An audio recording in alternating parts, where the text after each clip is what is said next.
Look, I appreciate where you're coming from, but I just don't think letting you talk is a good idea at this point. I'm running out of voices as it is. No, don't be ridiculous. You're a minor character. We're not paying someone to do that. You'll just have to wait until this whole quarantine thing blows over, and then we could get someone to help you out. You'll be alright. Look, I need to get started on my poison run. I'm worried about it being late as it is. Of course I tested the poison before recording. Why? No, don't be silly. I wouldn't leave something like that lying around. Put it in the fridge. Oh. Well, hey, do you want Carl's voice? It looks like his is available.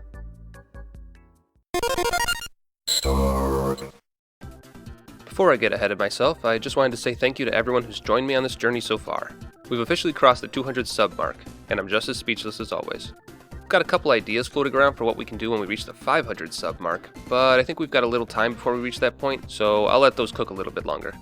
Also, don't forget to stick around to the end of the video to see what we're doing next week. You heard me right, next week. This month is the season of salt.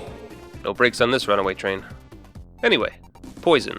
The weapon of choice for ne'er-do-wells and sneaky sneaks. Why work on improving yourself and your abilities when you can let your enemies' bodies defeat themselves for you?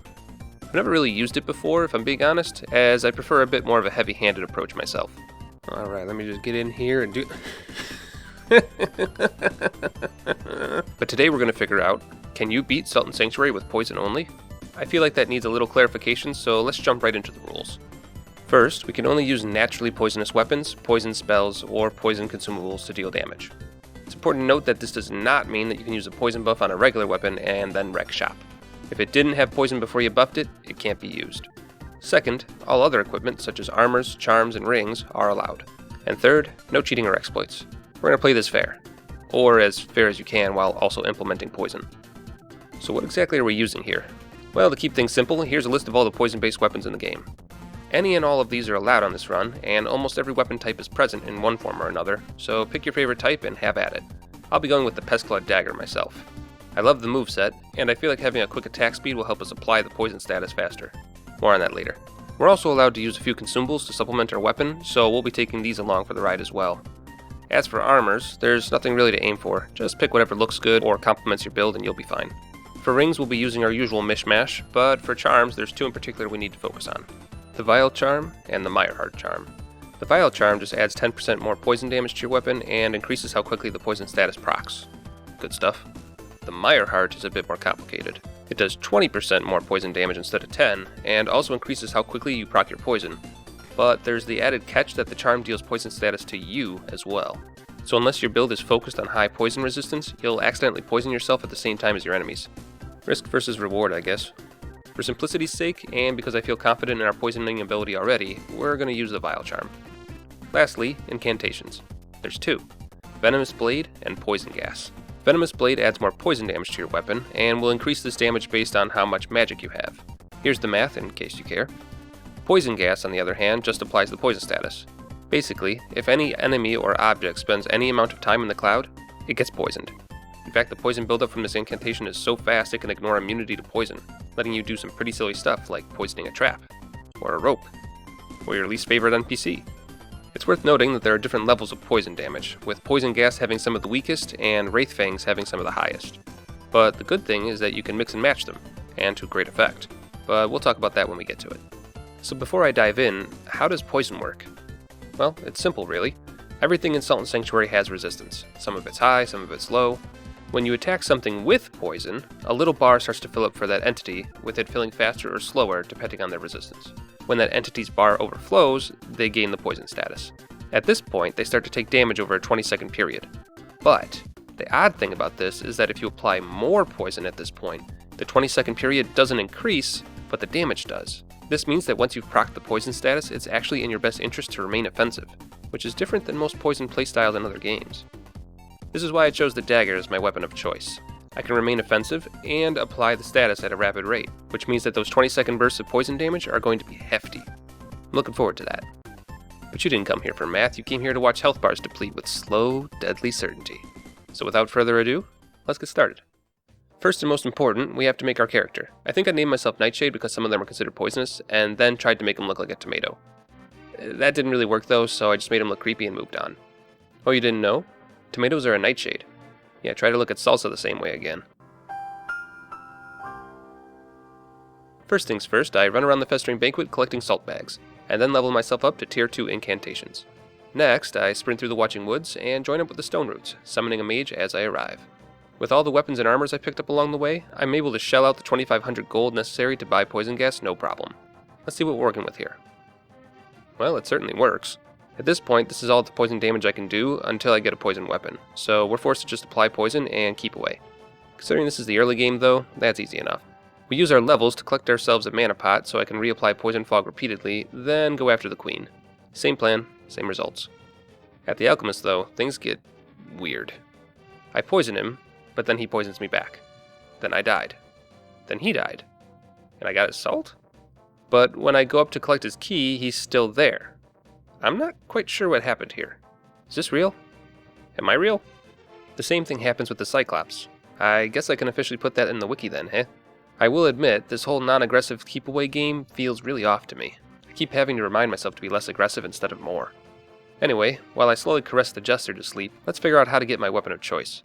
The Pestclaw needs a dagger, an amber idol, and a poison cytoplasm gel. I didn't have the foresight to grab the amber idol as my starting gift, but the gel is easy enough to come by, so all that stands in my way is the worm. Segue, and here we are. He's kind of difficult when it comes to timing my incantation, but we can still poison him with one cast. The worm usually has near immunity to poison, so that just goes to show how broken this incantation is. Unfortunately though, the worm is proving a bit much for my patience. I could definitely poison him and run off, waiting the 20 seconds required and then reapply the poison again until he dies, but I've got to run a week to pump out, so let's find another way. Turns out, this Uggo here will rarely drop an amber idol if you ask him nicely. Screw it, I need to grind out some other items for my dagger anyway, let's make it happen. After a bit of a grind, we have our gel and our amber idol. After buying a dagger from the local blacksmith, I shove them all together and voila, our weapon. Now we can start stabbing things to sleep. I just want to upgrade it real fast and... crap. So yeah, kinda rushed into that transmutation a bit. Probably should have upgraded it a few times first. The good news is that the poison cytoplasms drop frozen dials, so all we need to do is grind some more. Yay! I will say though, it is nice having a dagger. Fighting this way is a lot faster than just using poison gas over and over again, and the grind goes much faster than last time. After we get the dowels we need, the next upgrade materials won't be accessible until Hager's Cavern, so we've got some time. Back to the worm. It's much better.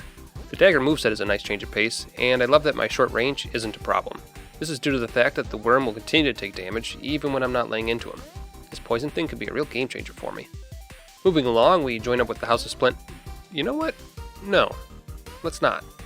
We could join the Golden Boys. It wouldn't matter in the grand scheme of things since we'd still be able to purchase poison throwing knives from the Stone Root Merchant. But if we're going to do this, we're going to do it right. Time for some grinding. Again. The Stone Root leader has some interesting requests, but pretty much all of them can be found at this point in the game. So let's get to work. First, I collect the Vile Charm. That should help a bit. Next, I grind through some Split Swordsmen, some Court Sorcerers, Rotten Walkers, Feral Beasts, and Drowned Bandits until we get the pieces we need. God, I missed using a dagger. Look how badass this moveset is. This isn't even the dagger at its best. If I had a gun or a wand, we'd be flipping and backstepping all over the place. Dark Souls, eat your heart out.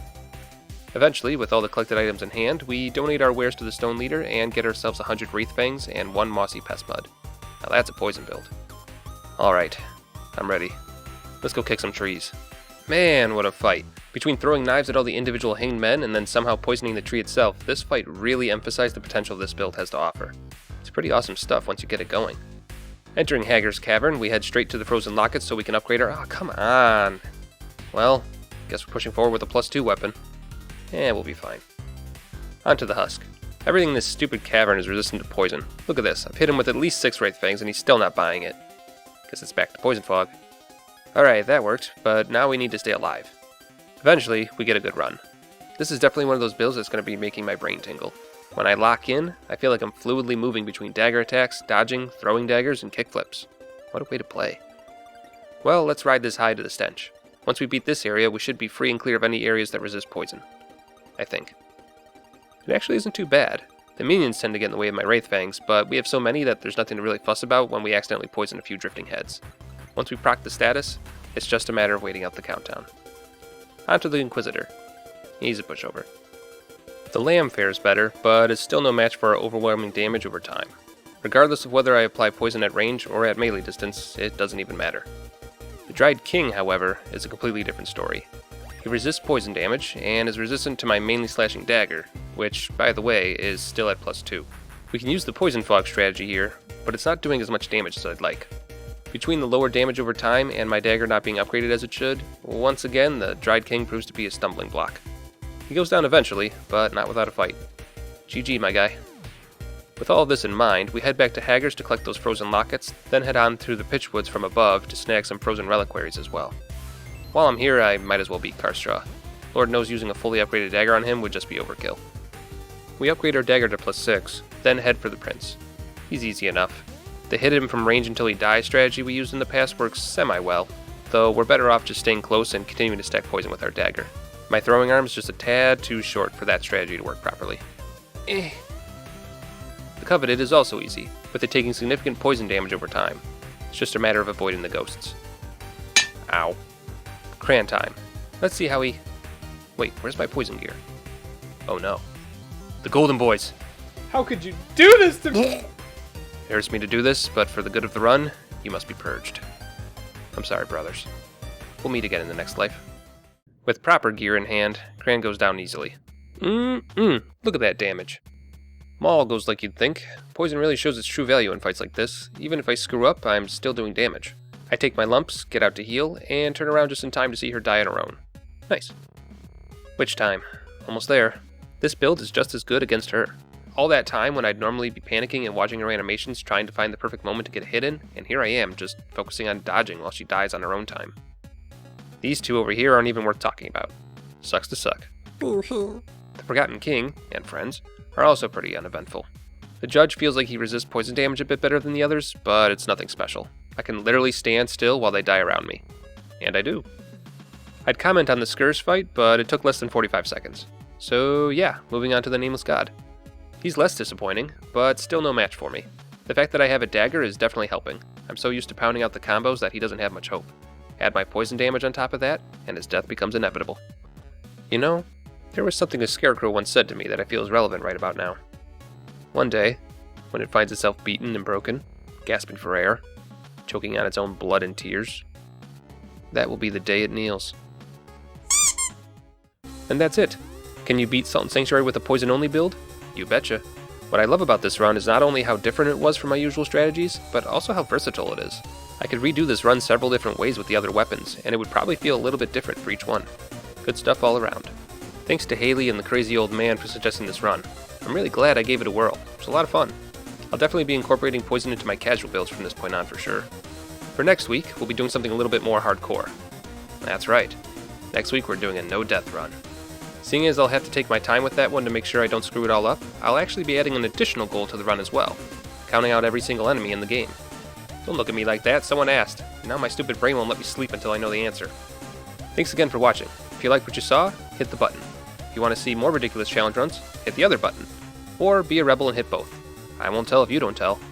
If you have ideas for future challenge runs, feel free to leave a comment down below, and if you want to reach out to me, I'm on other social media platforms as well. Pictures on the screen, links in the description. Thanks again for stopping by. It really means a lot to me. I hope you're staying safe during this holiday season, and I'll see you all soon.